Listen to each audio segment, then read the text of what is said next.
That's a great question. Let's explore it.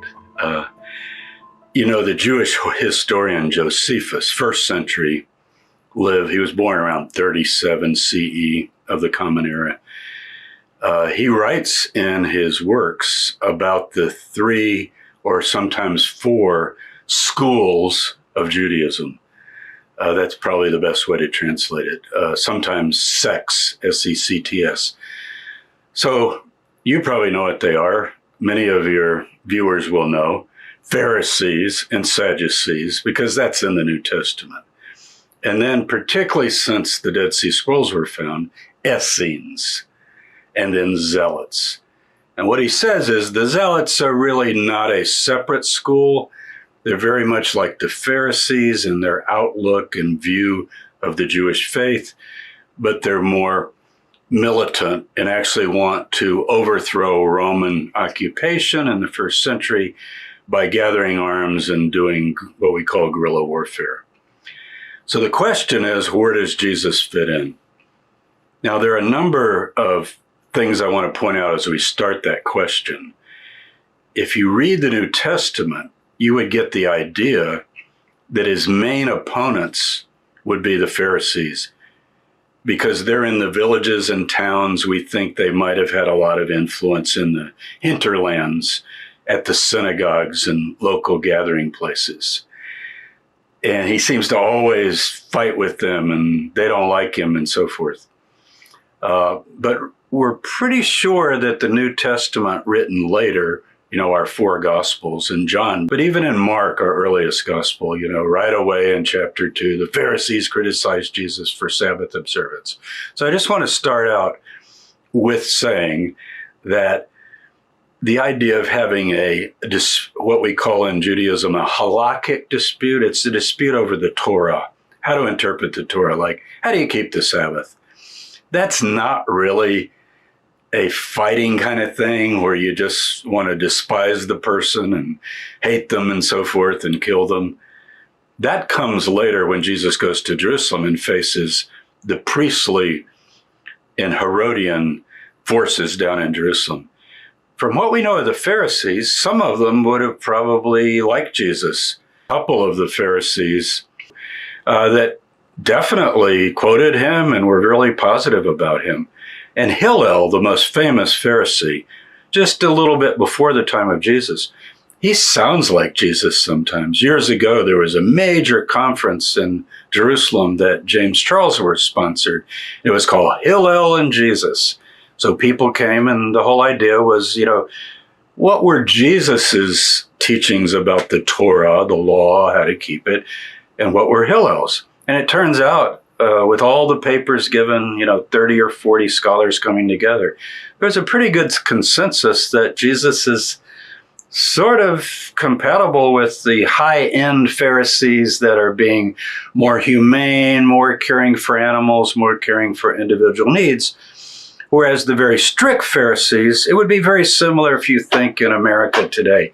Baptists, right? We talk about the Baptists. I think you came from an evangelical background. I did as well. And, you can have 2 Baptist churches in a town. We back off as individuals visiting the town and go, oh, there's 2 Baptist churches. You knock on one door and they go, yeah, they say they're Baptists, but they're all going to hell. You go, what? They baptize, they believe in Jesus Christ. Yeah, but they've got this view and that view. A lot of these things are so internalized. So we want to back off a little, take a longer view, and just ask, where does Jesus fit in? I'm not so convinced that he's a card-carrying member of either Pharisees, Sadducees, Essenes, or Zealots, but those seem to be our main choices that we have from our, first century sources. Now, I'm going to kind of play a game with you here. Okay. I have a list here, which I'm not going to show you. And don't answer, just listen, and all of your viewers can listen. We're going to talk about a group and see if we can identify it by name. Okay, here we go. This is a group that says, this is the time for preparing the way in the wilderness, as it is written. Quoting Isaiah 40, verse 3, prepare you the way of the Lord in the wilderness.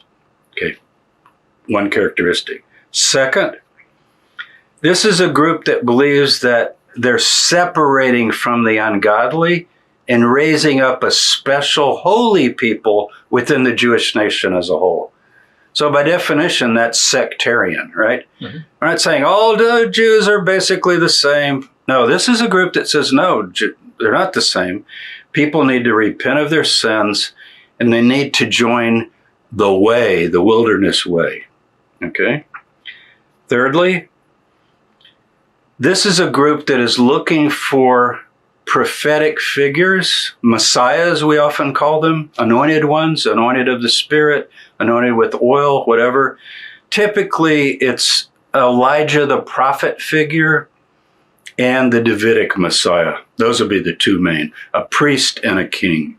We see that in the Gospels when people say, Jesus once quizzes the disciples, who do people say that I am? Oh, some say you're Elijah, some say you're one of the prophets. These are these figures they were expecting. And they ask John the Baptist in the New Testament also, who are you? You know, and they literally go down the list. They go, are you the Christ? That'd be the Davidic, the king guy. Which, no, not that guy. Are you like one of the prophets? You know, what are you? Are you Elijah? They even ask him. He goes, no, I'm the voice of one crying in the wilderness. But it's a group that's messianic then. They also believe in a new covenant. Now that is dramatic. Jeremiah in the Hebrew Bible, Jeremiah 31 verse 31, talks about in the last days, one of the signs of the end times is that God will make a new covenant with Israel and Judah together. So they want to be part of this new covenant. Moses is the first covenant. It's not supersessionism, like replacing in any way the first covenant. Probably a better translation would be a renewed covenant, once again, but now calling together the faithful people of the end times. So they're very apocalyptic. They also practice mikvah, water purification rites, but this group is different. This group believes that when you go down into the water, your sins are cleansed, not by the water, but the symbolism of going in the pool of water or a river. John the Baptist, for example, is in the Jordan River, that God will cleanse you from your sins because you repented. So actually the Baptists have said for years, baptism is the outward sign of an inward grace. That's a famous Baptist phrase, meaning the water doesn't do it. Same thing. This particular group I'm talking about, this mystery group, this group is very against the temple in Jerusalem. They think it's very corrupt. They even think it's a den of thieves or robbers, like wild animals in a den dividing up the spoil. Very untasty image. That's an image from Jeremiah. This group quotes that image and applies it to the priests during the first century, during the time of Jesus, of Paul, of Hillel. And they say, we want nothing to do with that temple. That temple is corrupt. This group also believes that when you join the group, you should give up what you have. You might even have to leave family and friends. You might even have to leave your father and your mother. And you sell what you have and you put it into the common community. Okay, I gave you 7 characteristics. Which group did I just describe? You want me to answer? Yeah. The Essenes. The Essenes. Yeah. In fact, but that's only because I've studied you. I have the references here. So I'd love to tell us how those references work, because well, they're not from let the New me Testament. just tell you something. Every one of those 7 also apply to the Jesus movement. Mm-hmm. So, I've answered the question. Do any of these apply to Pharisees? Any of the 7? I can't think of a single one of the 7. Pharisees aren't preparing the way in the wilderness, doing the mikvah for salvation, talking about, we have no record. The Mishnah is our main reference for the Pharisees, even though it's written later, or the Tosefta, which is a bit earlier than the Mishnah. Nothing like this. Right. Sadducees, are you kidding me? I didn't add other details. They believe in the resurrection of the dead. They believe in eschatology. They believe in the end of time. They're apocalyptic. Let me just give you a summary with this phrase. They are an apocalyptic, wilderness, messianic, new covenant, baptizing, anti-temple, communal living group. There you go. Also applies to the Jesus movement. Now, if zealots aren't like that, and Pharisees aren't like that, and Sadducees, but Essenes so-called are, that's assuming that within the Dead Sea Scrolls and Josephus' description of the Essenes, we can put those together and come up with a composite. It's not completely sound because Josephus presents them more as a philosophical sect. He's trying to please his Roman readers. But still, he does mention specific things, like they dip in water, and we find in the Dead Sea Scrolls, the same kind of teaching about in the community rule and so forth. The Dead Sea Scrolls are the most famous biblical texts ever found.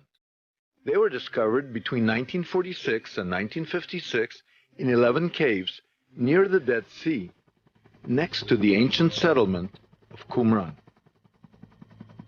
Here we have biblical texts dated from the 2nd century BC to the 1st century AD, written in Hebrew and Aramaic, the languages that Jesus spoke. Some of these texts are not from the Hebrew Bible. Some say they were a mysterious Jewish sect called the Essenes. Others say they were exiled priests from the ancient temple in Jerusalem. A few scholars have ventured the possibility that at least some of the people who wrote the Dead Sea Scrolls were followers of Jesus. Is this possible? As it turns out, a recently discovered Dead Sea Scroll fragment may be the oldest reference to Jesus ever found. It may have been written in Aramaic by some of his earliest disciples. But does the scroll really refer to Jesus?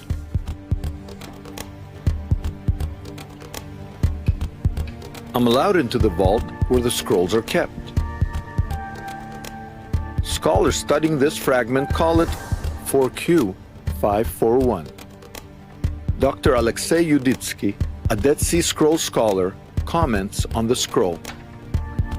יש פה 3 מילים חשובות. יונה או יונה או יונה, שכפה או שכפה, וצצה או צצה. In other words, the text seems to speak of someone codenamed the Dove. The first official translation of the text was, "Do not mourn for him. Know what the dove has asked of you. Do not strike it, and do not bring the cross and the nail close to it." When some scholars realized the possible connection with Jesus, the crucified son of the dove, they said that the word cross could not be clearly read.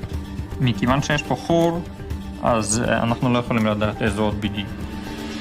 And that the Aramaic word for nail, tzatzah, was actually a Persian word for hawk.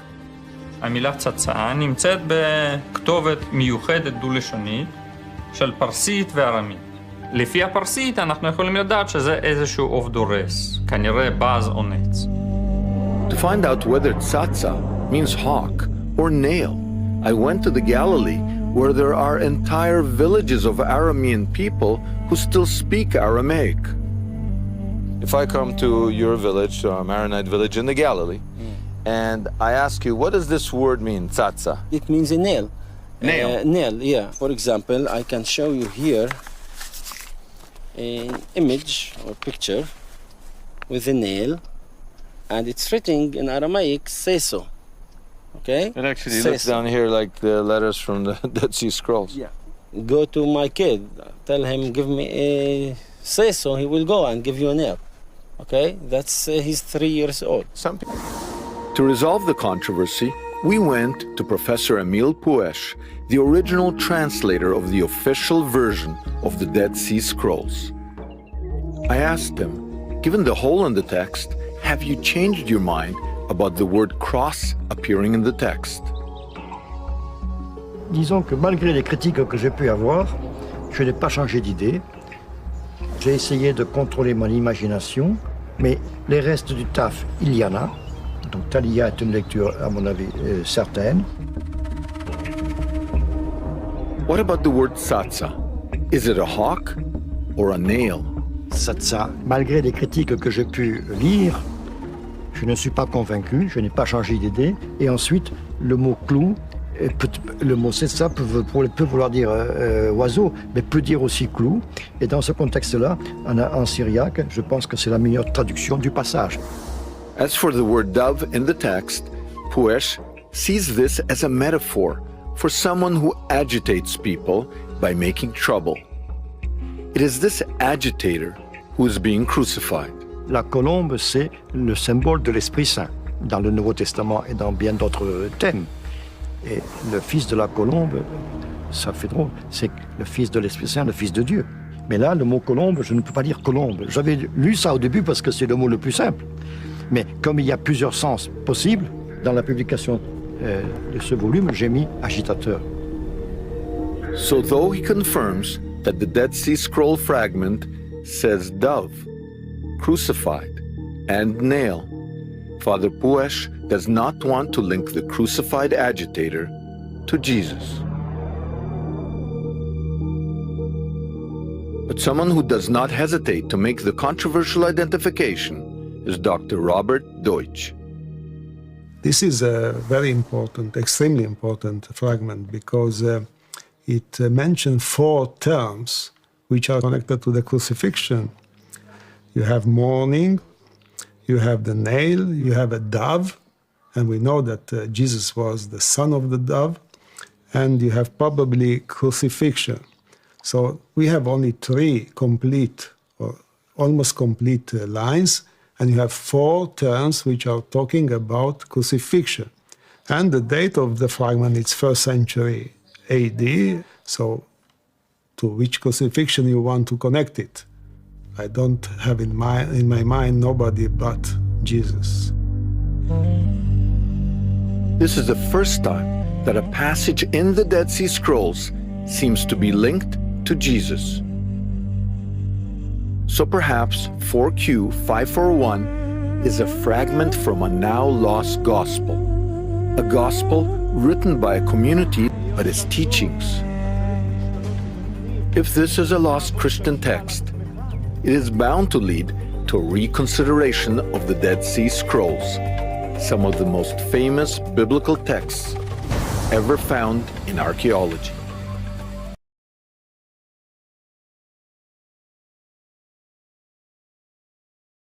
"25 miles south of Jerusalem, in the midst of ancient ruins, stands a mysterious synagogue. At a first glance, it appears to be just another structure from the ancient world. However, a closer look reveals something far more mysterious. Look, דקירן לטוב מנחמה ישוע שהדה ומנחמה ש.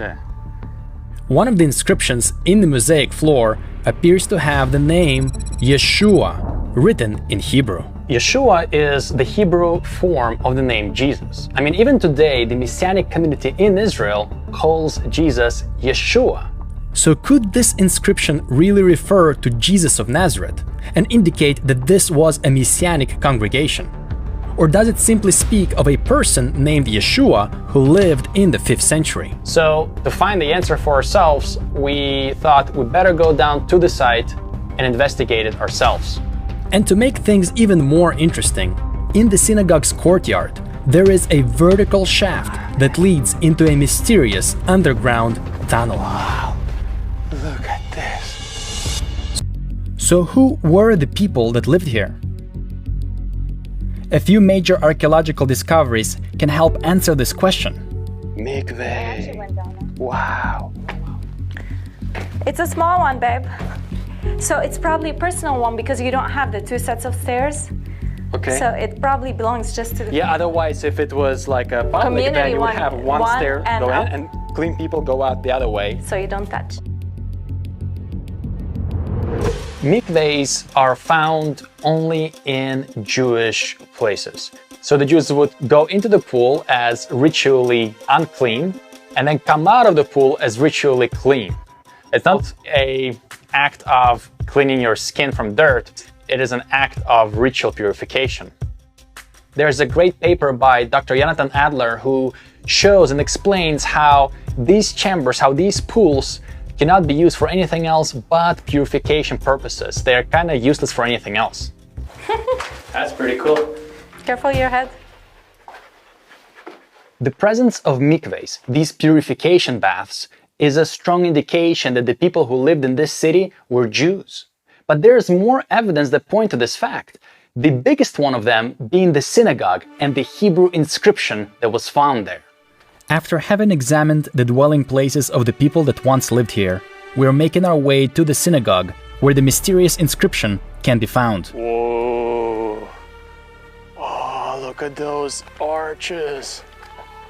Babe, doesn't this remind you of the Temple Mount arches? That's the first thing I thought of when I saw that. Wow, look at those stairs. This thing is giant. Is this the largest synagogue we've ever seen? This is not a synagogue. Big ones. This is like a temple. It's pretty huge. Oh my. Look at this. It's like, wow. Look at the size of this. Yeah, when I think of synagogue, I don't think of this. This looks like a temple. Doesn't that remind you of Temple Mount, raised up on a platform, giant boulders like the Herod's construction style, and it's just huge. Whoa. Look at that. And that probably was the door here. Look at all those mosaics.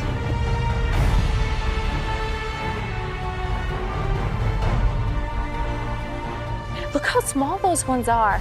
And these look like they're bigger. Hebrew. Yes.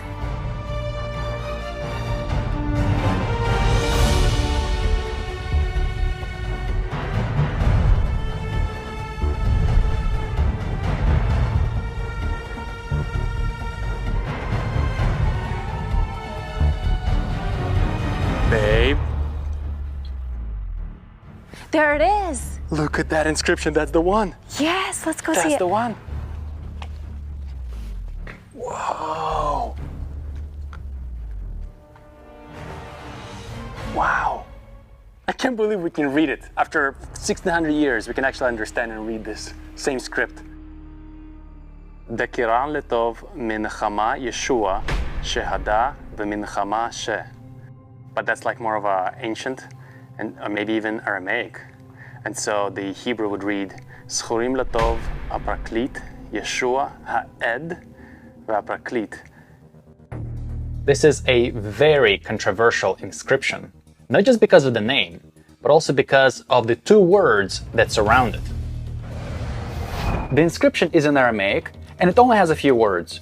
Dakiran letov minchama, Yeshua, shehada, veminchama, and unfortunately the last word is damaged, but we do have just the first letter, shin. And translated, it reads, remembered for good, advocate, Yeshua, witness, an advocate, and then there is this just one letter, shin, which we don't know how it continues because this inscription is damaged. But here's the interesting part. This word that appears before Yeshua, it's an Aramaic word, menachama, and it is translated as an advocate. But it also means a comforter. In fact, this word appears in the Syriac New Testament. In John chapter 14, Jesus, speaking of the Holy Spirit, says, I will pray the Father, and he will give you another helper, that he may abide with you forever. In the Syriac translation of the New Testament, the word helper is written as menachamna, and it literally means an advocate, intercessor, a counselor, or a comforter. And then there is the second word, shahada. It appears right after Yeshua and it means witness or martyr. So if we take all of this together, it reads advocate Yeshua, witness, or possibly comforter Yeshua, martyr. So somebody looking at this could say, wait a minute, isn't this Jesus of Nazareth, the advocate, the comforter, the witness? Well, it would be nice if it was that simple, but unfortunately it gets quite complicated. The inscription begins with dakirin, which is plural for remembered. That means that the inscription is remembering more than one person. This is also evident by the last visible word. Not only does the inscription begin with a plural, saying we're remembering a few people, it also ends with a title for another person. It says ve manechama, and another advocate or another comforter. And then it even has the first letter of his name. Unfortunately, the mosaic is destroyed, so we don't know his full name, but we do know it begins with the letter Shin, which means he could have been named Shimon as far as we know. So the fact that this inscription actually lists more than one person and gives that other person the same title, Menachama, raises questions whether this inscription actually speaks about Yeshua of Nazareth. So there's an inscription with Jesus' name. Is it the Jesus, the Lord, or is it another person that was called Jesus who did something for the synagogue? Because that name was common. And that's the other point. The name Yeshua was very common at the time. We even have it in the book of Acts and Colossians, where there is another Jesus or Yeshua at the time living among them, and it was a different person, not Jesus of Nazareth. And also we need to remember that inscriptions that start with Dakir or Dakiran, plural, remembered, are very common for 5th century synagogues.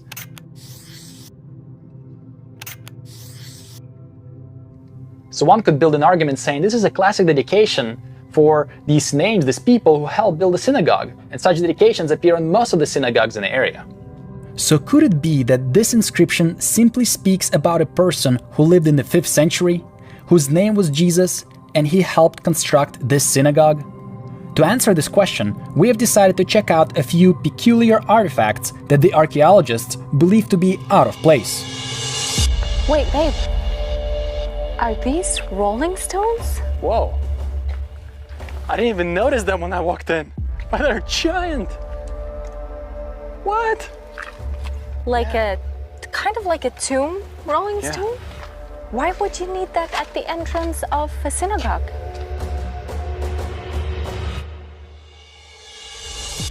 Rolling stones like these, for this time period, are only found in monasteries and churches, but they're never found in synagogues. So what is it doing here? Yeah, it just rolls in and closes in. Okay, this synagogue door was a rolling stone, the kind of the one they would use. That's kind of the one they use in graves, right? To just roll over the doors.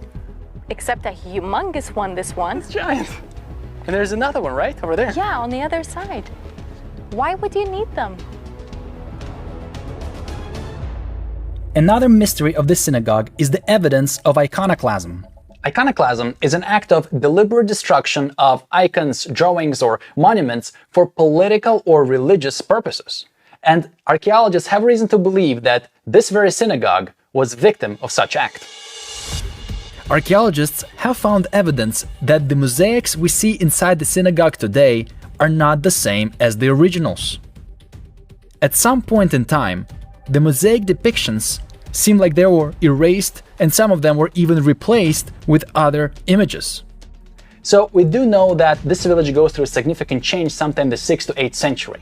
Most of the residents are now Muslim, and the synagogue is no longer a Jewish worship place, but archaeologists believe could possibly be a mosque. So the question is, were the original mosaics simply so damaged that the renovators didn't know what to draw now and they changed it to something else? Or did those who renovated this synagogue intentionally changed whatever depictions originally were here? Okay, so it could be any other Jesus, and it could be just somebody who donated to the synagogue. His name is mentioned for a good remembrance. But at the same time, Jesus, the witness. If it is the Jesus, then that changes so much. And as if there wasn't enough controversy and mystery to this place, there are other inscriptions in the synagogue in Hebrew language which use terminology that is unheard of in Jewish inscriptions in other synagogues in the area. Terms such as Gdushat, Asofer, Mechubad. These terms are not seen in any other Jewish synagogue of that time. But guess what? They're pretty common in Byzantine Christian inscriptions. And also there are designs in these mosaics that are very similar to the ones found in the nearby ancient church of Beit Guvrin.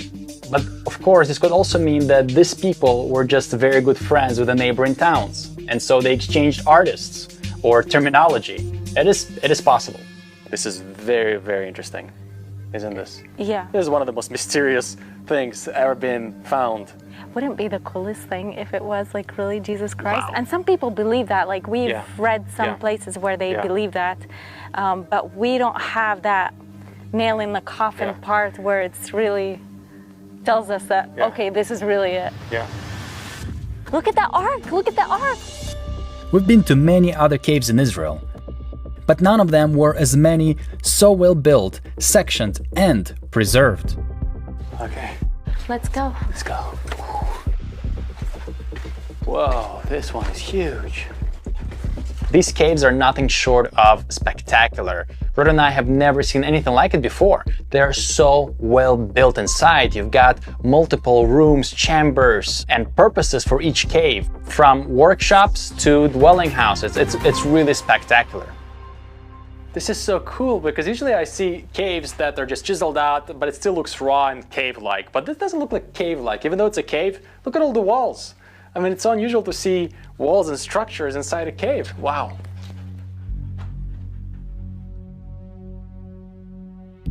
But before we call it a day, there's one more mysterious feature that we decided to check out: the underground escape tunnel. Okay, so this is the synagogue, and they actually have an escape tunnel here, right out of the synagogue. So if somebody comes in to attack them, they take this escape tunnel and end up somewhere outside of the city. And that's exactly what I'm gonna do right now. Whoa, hey, look at this. Whoa.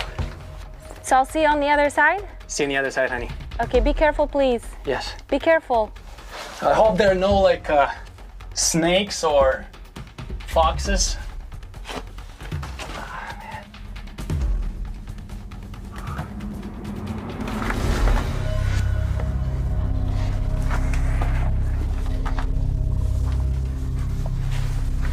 Wow.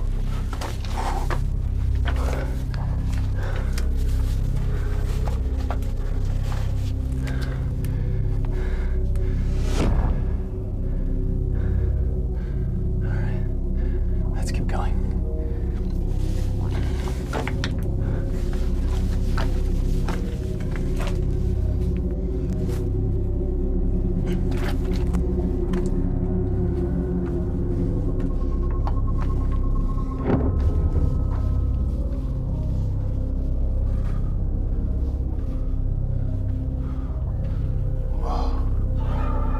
What? Whoa.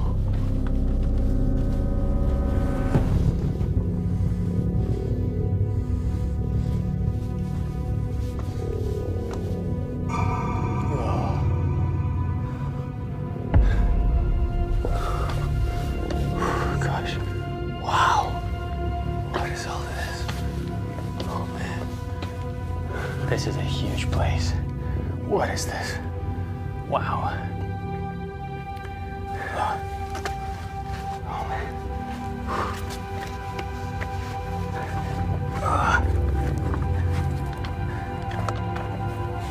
Wow.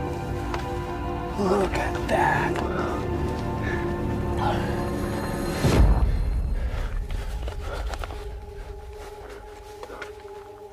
Wow.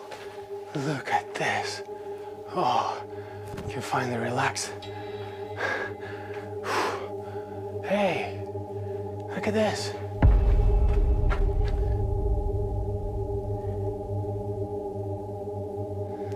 Look at that.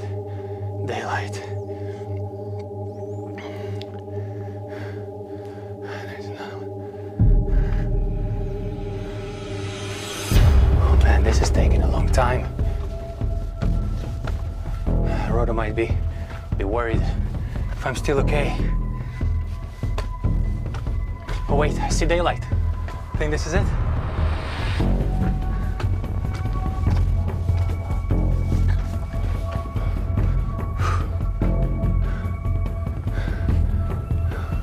Oh, that's it. There we are. Whew. Made it. Babe? So what is the conclusion of all this? There are so many other things that we just didn't have the time to explore and discuss. There are many other mysterious and intriguing artifacts in this place.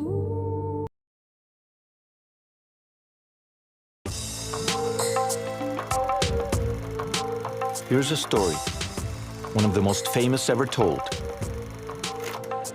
Here, 2,000 years ago, in Jerusalem's old city streets, Jesus carried his cross. That executioner's tool, the cross, became Christianity's most potent symbol. But it wasn't just Jesus who met death this way. The Romans executed tens of thousands on the cross. Persians, Assyrians, Celts, and Germans practiced crucifixion. Many scholars say the Carthaginians pounded the first nail. The Romans didn't invent crucifixion. They merely perfected it.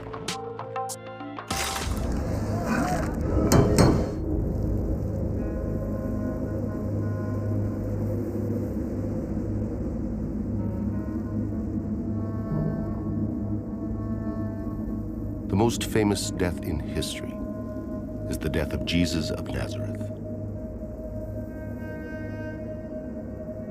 2,000 years ago, in 1st century Jerusalem, he was crucified by the Romans. The Gospels tell us he was buried in a tomb. And 2 days later, Mary Magdalene, one of his closest disciples, found the tomb empty.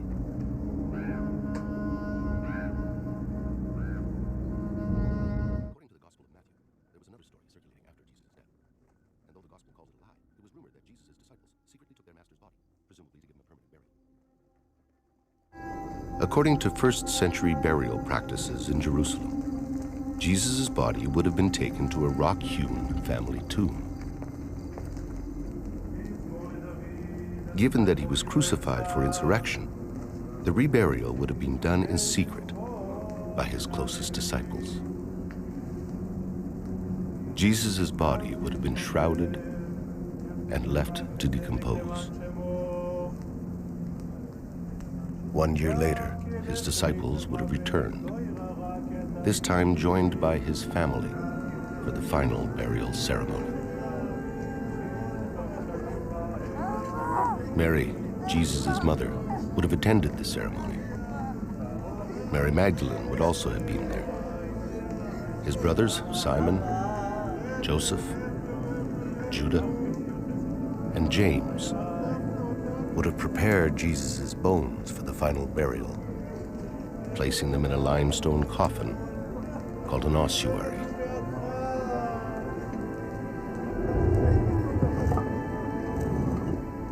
Jesus' name would have been inscribed on the side. His ossuary would then have been placed in a niche in the inner chamber, sealed away forever, deep inside his family tomb. During the days of the 1st century, Roman emperors Caligula and Nero, thousands of people would be crucified here along busy highways like this one. The Romans crucified slaves, traitors, and rebels. To make an example of them, deterrence. In the place where the so-called crime took place, usually the crime was resistance to the Roman Empire. Tens of thousands died on the cross. What you see here is the heel bone, the foot of this crucified man, with the iron nail going through it, piercing it. When bones are found in excavations in Israel, after a short investigation, we rebury them. And the same is true for this bone of the crucified man from Jerusalem. So what I'm holding here and what we are exhibiting at the museum is actually a copy, a perfect copy of that. This was found together with the whole skeleton, the skeleton of Yochanan, which was about 24 to 28 years of age. We know his name. We know his name, Yochanan, a young man. We don't know the crime for which he was crucified. Why Yochanan was crucified is less interesting than what he was crucified on. The wood of his cross had a knot. As the nail passed through his heel and into the cross, it hit stronger part of the wood and got bent, preventing it to be pulled out So 2,000 years ago, they nail a Jew to a cross in Jerusalem. Because they choose one height as opposed to another height, it hits something stronger than a nail. At that moment, the nail bends and starts a whole chain of events that allow us to find the only crucified bone ever. Dr. Frederick Zugib is a New York pathologist, medical detective investigating causes of death. His books include Crucifixion of Jesus, a forensic inquiry. Dr. Zugib is trying to find out what happens to a body on the cross. From the lashing, they called them scorpiones, and they would dig right into the flesh and rip. To the nails. When the nail goes through that area, it hits the median nerve, as they explained. They're one of the worst pains ever experienced by man. To the mechanics of hanging on a cross. Then what happens? The cramping in the legs. Well, what they did was they'd arch the body, and that would extend the legs to remove some of the cramps. Dr. Zugib isn't studying alone. Meet Dr. Zugib's son, Tom. For the past 16 years, I've been a local judge, and I have my own private practice of law. He's been going up on the cross for his father for 31 years. Dr. Zugib tests oxygen levels, blood pressure, heart rate. So does anybody else do this anywhere in the world? Are you the world's expert on crucifixion? Pretty much because nobody has done. People have just speculated. There's even been a paper in a Journal of the American Medical Association from the Mayo Clinic. Just speculation, no experimentation at all. Fortunately, no one else in the world conducts live crucifixion experiments. Over the centuries, artists occasionally nailed cadavers to crosses to get the right pose. Lately, Mel Gibson gave us some of the most visceral images yet. But Dr. Zugib says the Road Warrior got it wrong, because Gibson exaggerated the lashing for entertainment value. No one could have survived the lashing Gibson gave Jesus. And then they scourged him for about 9 to 10 minutes straight, with the big bruisers coming down on him using a flagrum with sharp-edged pieces. Well, I think about 5 or 6 lashes like that would have killed him, from my experience as a forensic pathologist. He never would have made it to the cross. He would not have made it to the cross. First of all, his breathing would have been terrible. If you get punched in the chest, when one punch, you have difficulty breathing. To carry a 200-pound cross, as he did in the movie, it would have been almost impossible. Mel Gibson would say, now, you've never seen anybody flayed, so how do you know? Yeah. Well, I have a case just about 1.5 years ago of a young individual who was beaten by the stepfather with a belt and lamp cord. The individual died. Both lungs were collapsed. The inside of the chest wall was all hemorrhage, all hemorrhagic. They tried resuscitating the individual after, could not resuscitate the individual. So this 18-year-old in good shape didn't survive just a strap? A beating with a belt and a lamp cord. So Mel got it wrong. No one could have survived Gibson's lashing and then carried a cross. But Christians do believe the real Jesus made it to the cross. That's the image most of us have. But it comes from art, not archaeology or science. The common way that people perceive crucifixion is the way the artistic descriptions are of the crucifixion of Jesus, with the feet one on top of the other, with a nail driven through both of them into the upright beam of the cross. But there was a great variety. Peter Richardson, professor of religious studies at the University of Toronto. Sometimes his feet are on a ledge, sometimes he's nailed to the cross, sometimes the nails seem to go through the palm, sometimes through the wrist. Was there one way or variations? No, there were all sorts of varieties of crucifixion, upside down with arms extended, even with the privates being nailed to the cross. Oh. There were all sorts of variations, X-shaped crosses, tau-shaped crosses, that is T-shaped crosses. No matter what type of cross was used, most of us think of the nails when we think of crucifixion. We're about to meet someone who can tell not the history, but the actual feeling.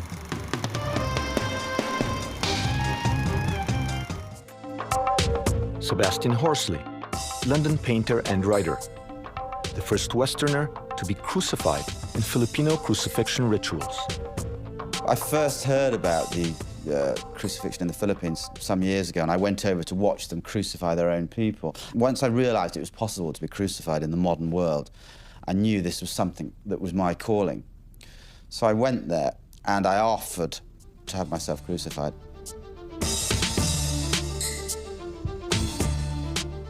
Every Easter, a few villages in the Philippines reenact Jesus' passion. Some go so far as to drive nails through their hands. They strapped me to the cross, and I wanted to think of something specific, like my girlfriend, when the nails went through the skin.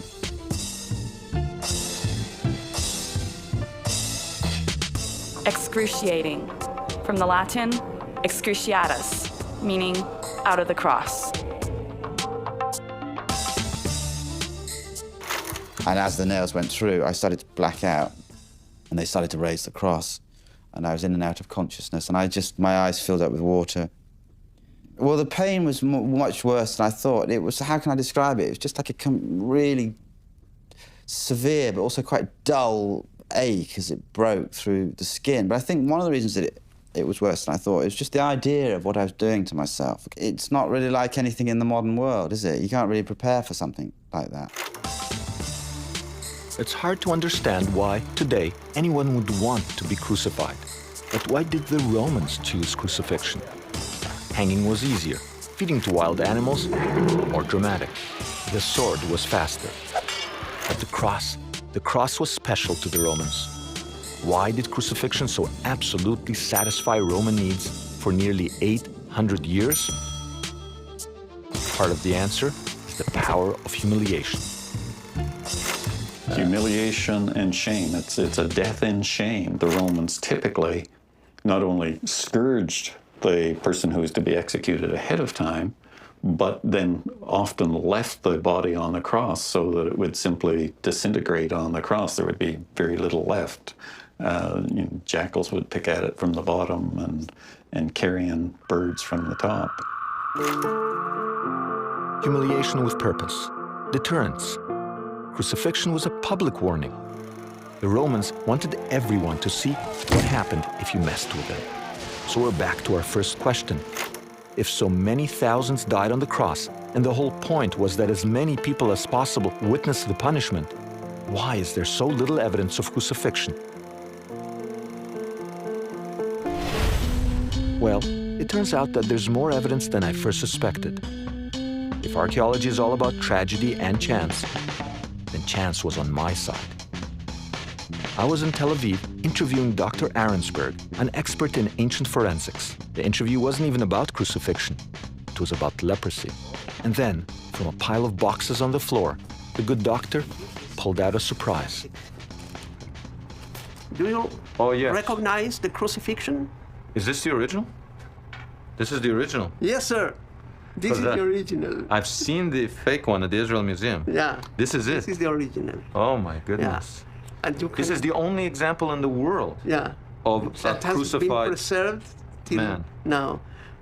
And this is a very, very important fact that proves that crucifixion existed. You see? It's incredible. Yeah, this is fantastic.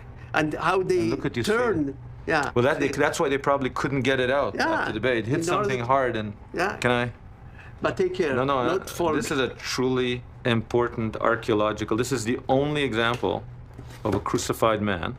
And this is the original. I've seen the plaster cast many times. I didn't even know that the original existed somewhere. But the professor has it right here in a box. It's this is really incredible. Very, very, this is really history. Very important. I would say that's amazing. So we know thousands of people were crucified, and yet there seems to be no archaeological evidence except one. The first answer to that is this is what we found. We don't know about the rest. We know that there are many forms of crucifixion, both from literary sources, but also from what we were able to reconstruct, even from that one bone itself. So if people, for instance, were crucified with ropes, we won't find anything. Because the ropes would decay with time, and we would have no evidence. The wood will also decay with time. When would an executioner choose a rope instead of a nail? It depended on economics of time. Example, the Romans crucified 6,000 slaves after the Spartacus rebellion, probably using ropes. Nailing would have just taken too much work. The other factor is how long they wanted you to suffer. If you're hung with ropes, you can last for days. Nails, hours. But still, how did a nail in the hand hurry death? We know nails are painful, but a nail in the hand doesn't kill. For many years, the leading theory of death on the cross was asphyxiation. Dr. Zugib and Tom prove this theory is false. Here's how it works. In classic crucifixion, this is where the arms are. In this position, there's no problem breathing. Breathing doesn't become tough unless we raise the arms much higher.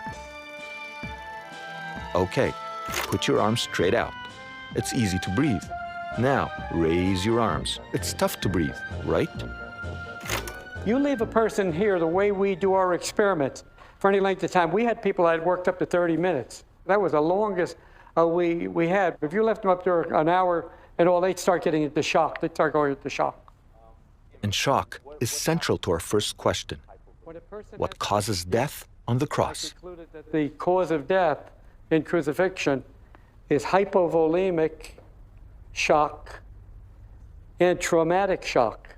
To a layman, what happens when someone goes into hypovolemic shock? When a person has hypovolemic shock, what literally happens is the heart fails as a pump because your volume is too low to maintain a blood pressure. Blood pressure drops from a loss of fluids, blood, sweat, the trauma of the lashing, nails, dehydration. So you put these all together, is that your blood pressure goes way, way down. The heart is pumping against, trying to maintain this pressure.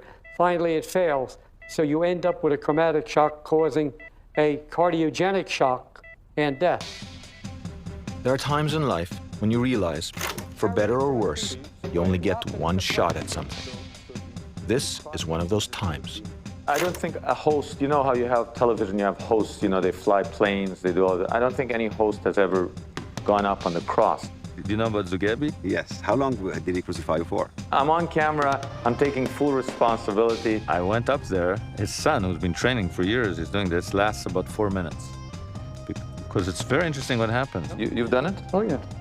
But who crucifies you? No, that was just so I could get the feel of it. I wanted to see what it was like. We're crucifying a Jew. Say that to them. No. Behave, Daddy. You're just so shocked by how you feel. Yeah. Once your feet are taken off the ledge, you suddenly hang up there. Your instinct is you want to arch your way back up, you know? Because for the muscles. Your body starts going into shock because it doesn't want to stay like that, hanging. Then what happened after 30 seconds? I just felt very uncomfortable. I mean, in a sense that almost like, I can't describe it. It's very, very bad feeling. It was surprising. I didn't expect to feel that bad that quickly. I'm done. It was the archaeological find of a lifetime. The tomb of Caiaphas, the high priest of the Jewish people, who the Gospels state sent Jesus to the Romans to be crucified. In 1990, here in Jerusalem, just a few meters down this hill, workers building a park, now called the Peace Park, made the most amazing archaeological discovery. They found a 2,000-year-old burial tomb. But it wasn't just the burial tomb of anybody. It was the burial tomb of someone mentioned in the Gospels, the high priest Caiaphas. And he's the man that, according to the Gospels, is partially responsible for sending Jesus to the cross. For nearly 2,000 years, Caiaphas' tomb was left undisturbed. Then, in 1990, construction workers stumbled upon a rather large burial site. The Israeli Antiquities Authority, or IAA, sent out archaeologists to excavate the site. What they found was a first-century Jewish tomb. Inside, there were 4 kohims, or burial niches, and inside these, there were 12 ossuaries, or bone boxes. These limestone coffins where the bones of the dead are laid included the ossuary which bears the inscription, Joseph, son of Caiaphas. That story made headlines. But here's a story that didn't make headlines. Nobody reports that, in fact, Nobody knows if that tomb still exists. Archaeologists don't know if it was destroyed when the park was built. Nobody cares. And here's something else that no media whatsoever reported. Inside that tomb, they found 2 Roman nails. Wait a minute, they found 2 nails in the tomb of the man who sent Jesus to the cross and nobody reports it? Why? And what's more, where are they? The first stop in any investigation involving an Israeli archaeological site is the Rockefeller Museum in Jerusalem.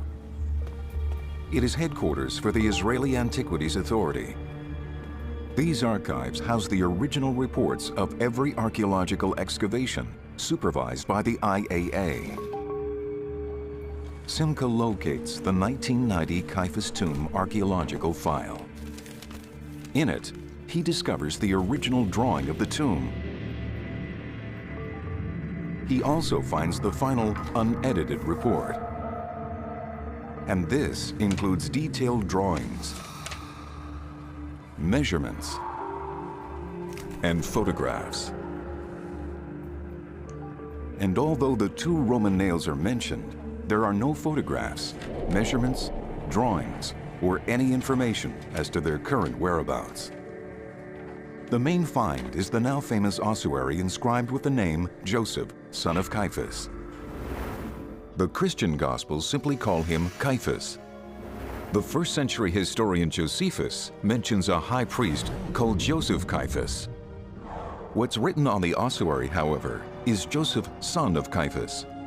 Believing Josephus is closer to the truth, scholars generally agree that despite the different versions, this is the bone box of the man who sent Jesus to the cross. This ossuary, which has an archaeological connection with the Gospels, was excavated in the 1990s from the promenade in the southern part of Jerusalem. There is an inscription, you can see it on the side of the ossuary. It mentions Caiaphas. Caiaphas, who was the high priest in the time of Jesus, and Jesus is mentioned to be judged by Caiaphas. But is it really the ossuary of the man who sent Jesus to the cross? To answer that question, Simca meets with David Mevera, a curator at the Israel Museum. Here's my question.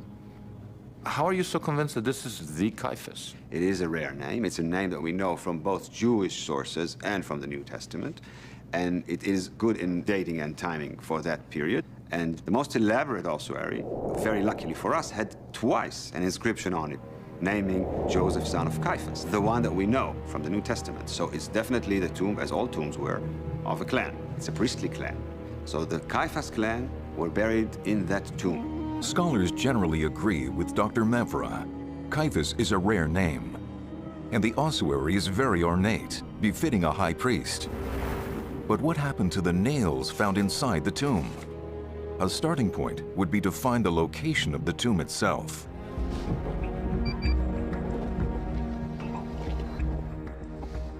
See there? We have something here. That's great, that's great, that's great. All right. Okay, we've got a tomb. Hello, Felix? We've located the tomb. Could it be that the nails are still down in the tomb of the man who sent Jesus to the cross? The only tomb ever discovered that scholars generally agree belongs to someone mentioned in the Gospels was found in Jerusalem in 1990. It was the tomb of Caiaphas, the Jewish high priest, that according to the Gospels turned Jesus over to the Roman authorities, who then crucified him. Although Caiaphas's ossuary or bone box was put on display, the tomb itself was covered over. More than that, 2 Roman nails found in the tomb disappeared. They were not sketched, photographed, measured, or archived. Could it be that they were the nails that were used to crucify Jesus? Is it possible that Caiaphas kept them as some kind of morbid souvenir of the most infamous execution in history? Although we know that tens of thousands of people were crucified, the fact is that there exists only one archaeological artifact attesting to this gruesome practice. It was found in 1970 here in Jerusalem. The artifact is a crucified heel, now being kept in a lab at Tel Aviv University. When it was found, it made international headlines.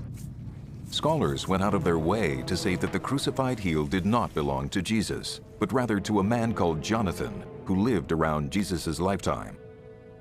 The heel has never been exhibited in public due to religious sensibilities. Nonetheless, Professor Hershkovitz agrees to show it to Simca. This is the original. This is the only evidence we have for crucifixion. In the world? In the world. I know it's very popular these days to say that they use some kind of ropes to tie the crucified person to the crossbar, but in a way this doesn't make sense because you can't do crucifixion without bloodshed. The whole philosophy, it's humiliation and punishment. I myself, I disregard the story of ropes. You know, for crucifixion, I think they were using nails. They were using probably short nails for the palm of the hand and longer nails for the heel bone. Classic Jesus painting one going through the hand is more accurate. I believe so. According to Professor Hershkovitz, we learn from the crucified heel bone that there were at least 4 crucifixion nails used, 2 on the heels on either side of the upright post, and at least 1 or 2 on each hand. And we now know from the heel bone that nails had to be at least 12 centimeters long for the heels, but we still don't know how big the hand nails had to be. Now that Simca knows what a crucifixion nail looks like, he heads back to the Rockefeller Museum. Archaeology is all about context and clusters of artifacts. If Simca is ever going to figure out the mystery of the missing nails from the Caiaphas tomb, and whether they might be the nails of the crucifixion, he has to find out what other artifacts were found with the nails. And here, there is no lack of detailed information. Including the nails, the report lists 5 items. All of them have to do with the afterlife. The first find mentioned is an oil lamp. Oil lamps were used to commemorate the dead.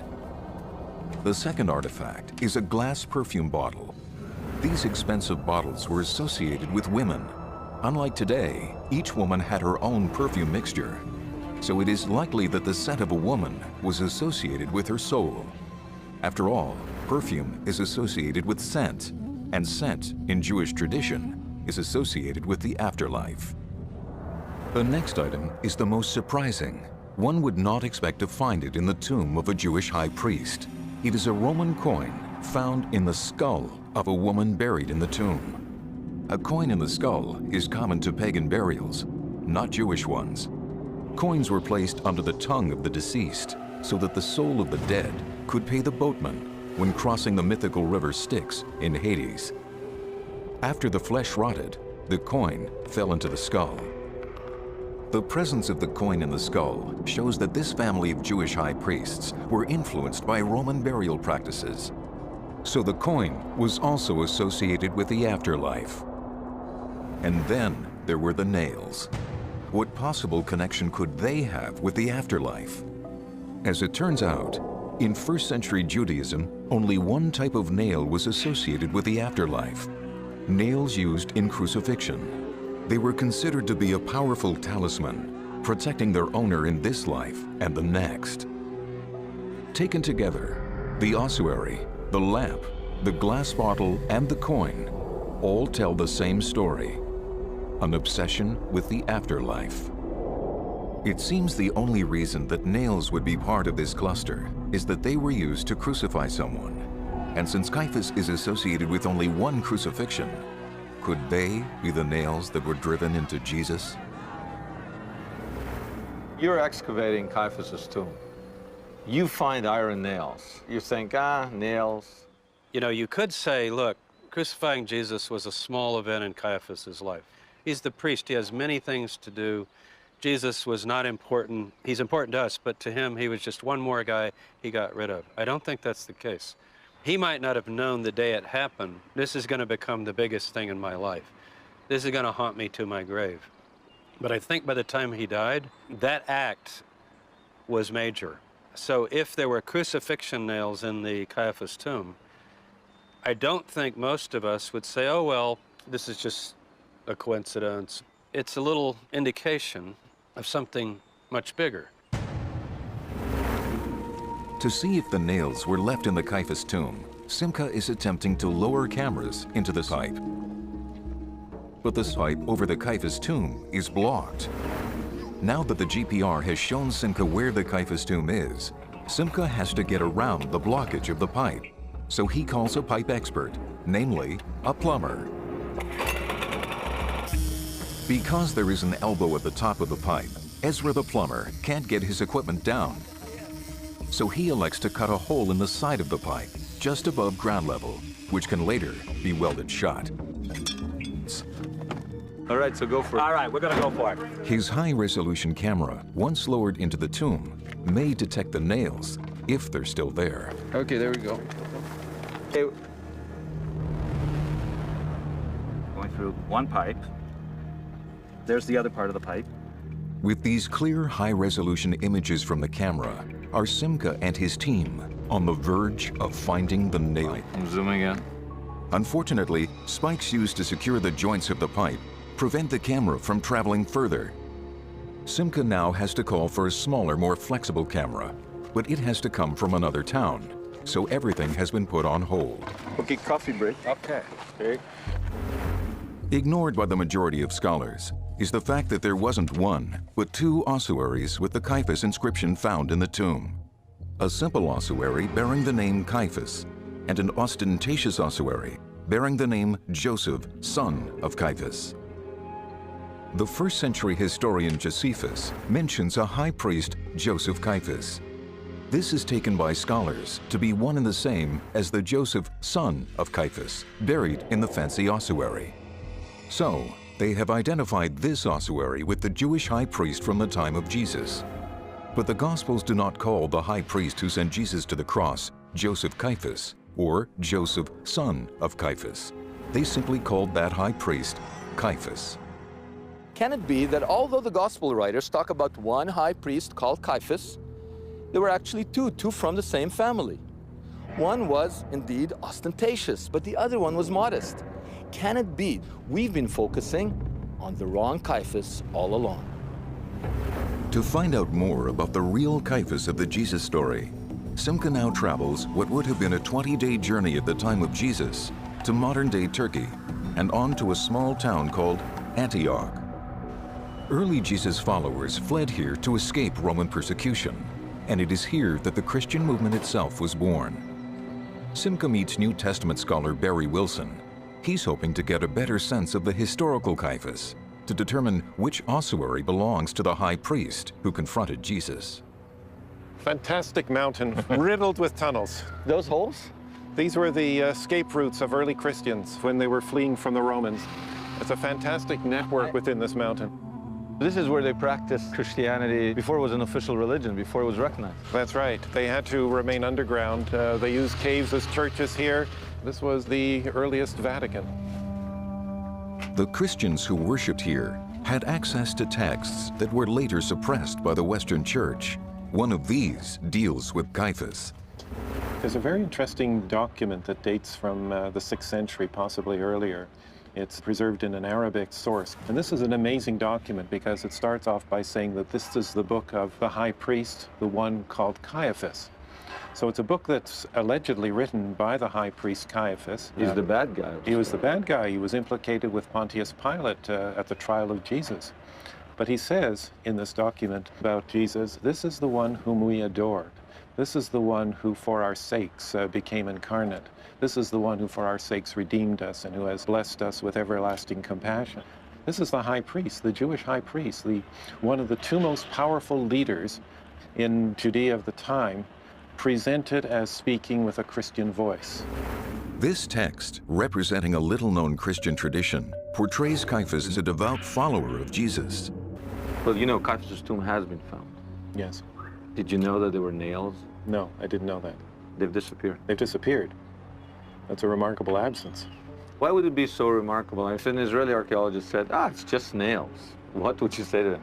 Well, I would want to find out what was so significant about these nails that it would be associated with the burial of Caiaphas. For you, this is an important question. It's an important question. You wouldn't brush it off? No. You wouldn't lose the nails? No. No. The nails are an important clue to something, some link to some other historic person. There's only one crucified person that Caiaphas is linked to. And that's linked to Jesus. Armed with the knowledge that there is an alternative Christian tradition depicting Caiaphas as a good guy, and knowing that in the Caiaphas tomb a modest ossuary was found, Simcha now heads back to Jerusalem to see what more he can learn about the real Caiaphas. Historian Dr. Helen Bond has spent much of her career examining the life of this prominent high priest. She now takes Simcha to a church, which according to Christian tradition is built where Caiaphas once lived. Since Caiaphas was also a judge, one would expect to find holding cells under his home, and indeed, that's precisely what archaeologists have found here. Jesus could have been held right here the night he was arrested. What if, as the alternative Caiaphas tradition suggests, he became a follower rather than a persecutor of Jesus?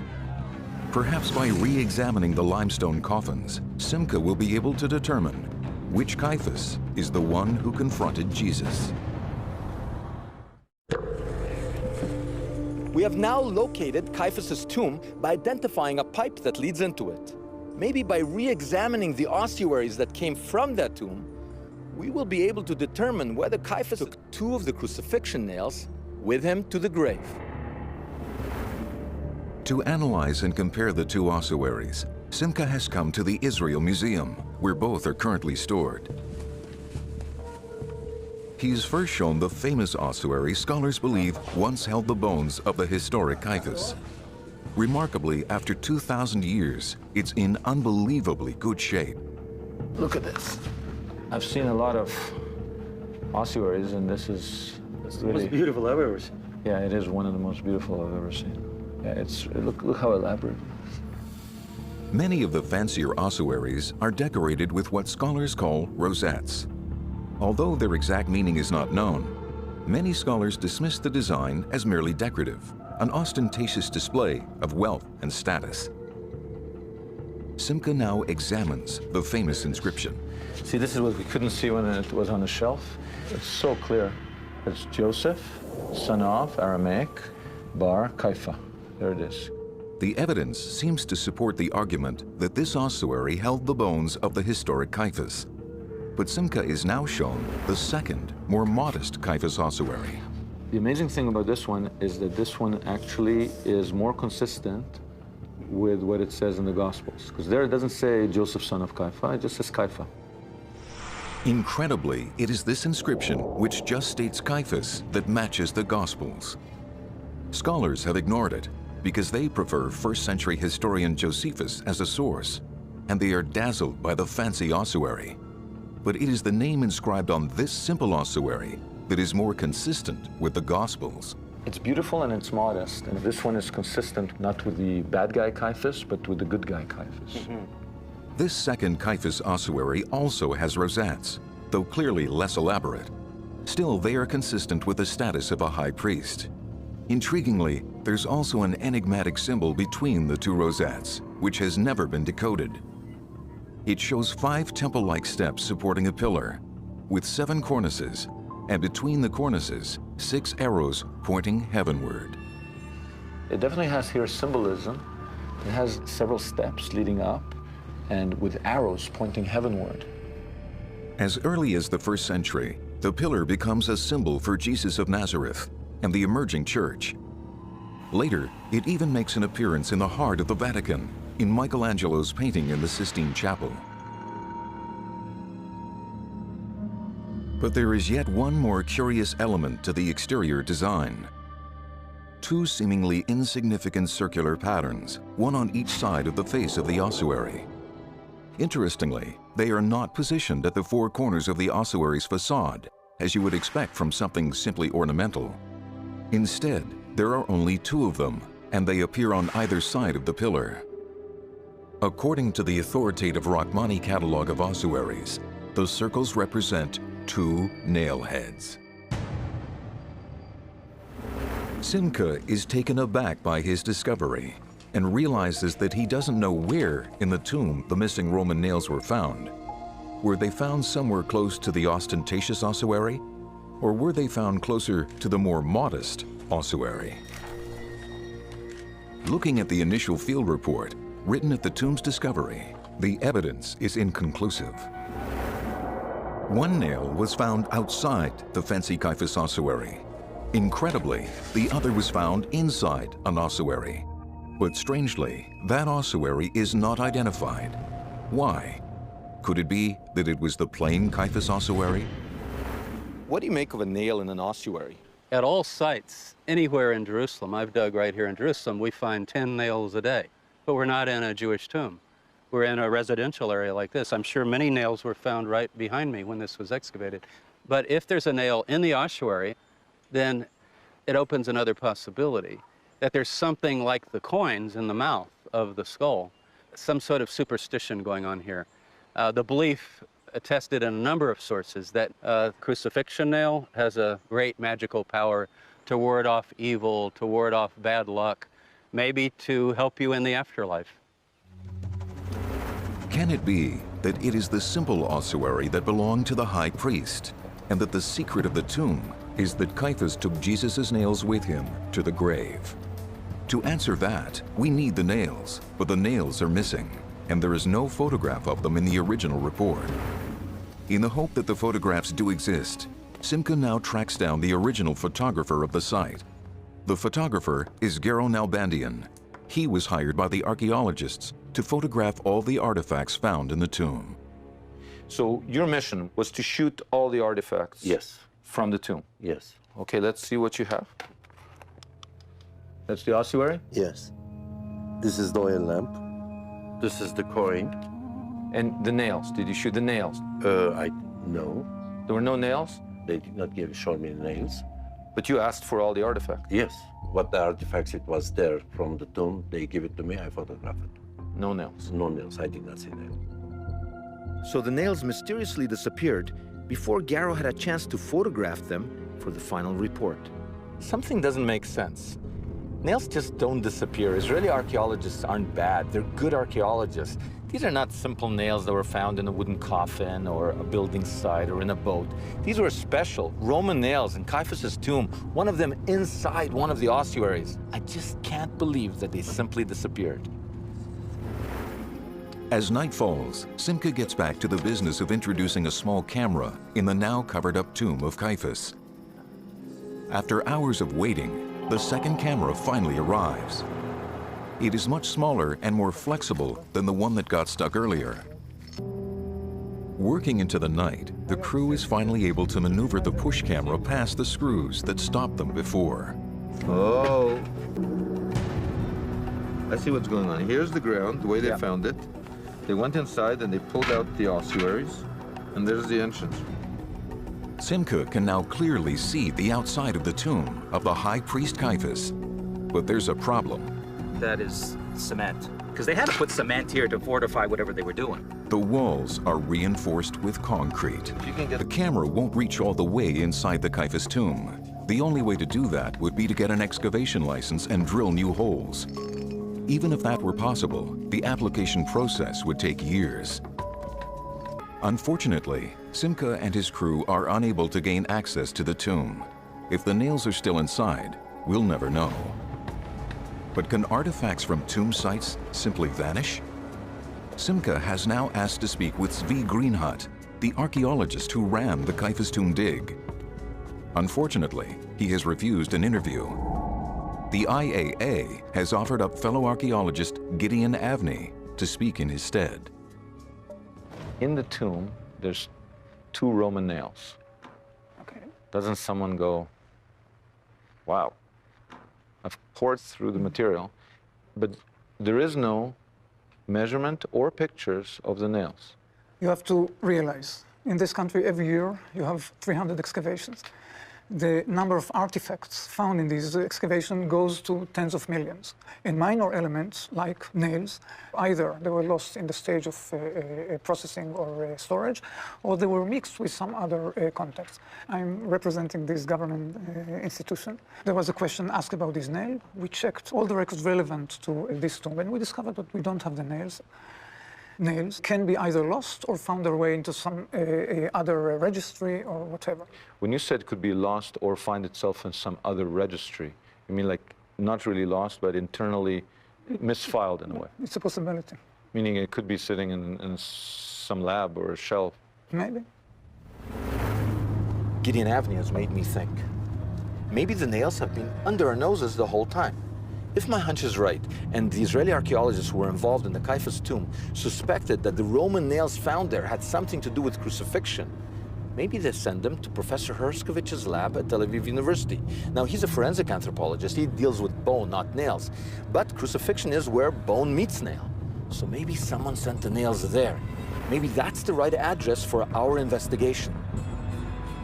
We've been tracking 2 nails that went missing. The Antiquities Authority, they say it's probably misplaced. Did you ever get 2 nails together?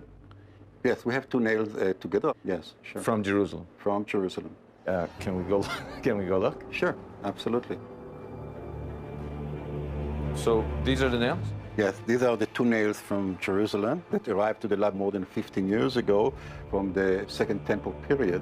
Could it be 18 years ago?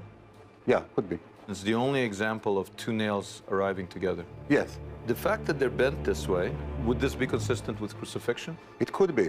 Why would they bend the nail? If you put a nail through the palm of the hand, you can easily free the hand. But if you put a nail through the palm of the hand and then you stick it to the wood, by actually bending the nail, the palm of the hands are attached firmly to the crossbar. So the fact they're bent is more consistent with crucifixion than if you saw them straight? Yes, I would say so. The Caiaphas nails were found in a specific chemical setting. One was outside the limestone ossuaries, and one was inside an ossuary. If these are the Caiaphas nails, one should have a heavy limestone deposit collected from inside the ossuary, and one should be limestone-free, since it was found outside the ossuaries. Incredibly, that's just what Professor Herskovits finds. One doesn't have limestone on it, but the other one does. So what do you see? There are remnants of lime on the nail, you know, limestone. Most ossuaries are made of limestone. Furthermore, Professor Herskovits finds that the heads of the nails are similar to the only crucifixion nail found anywhere, which is also in Professor Herskovits' lab.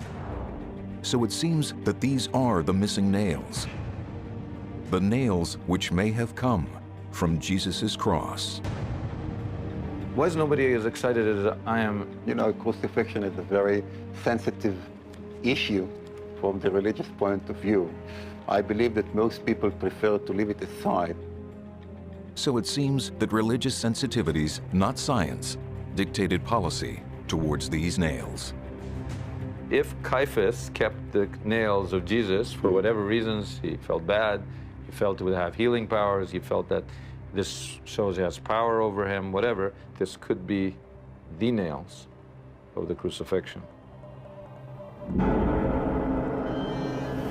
Here on the campus of Tel Aviv University, our investigation is complete.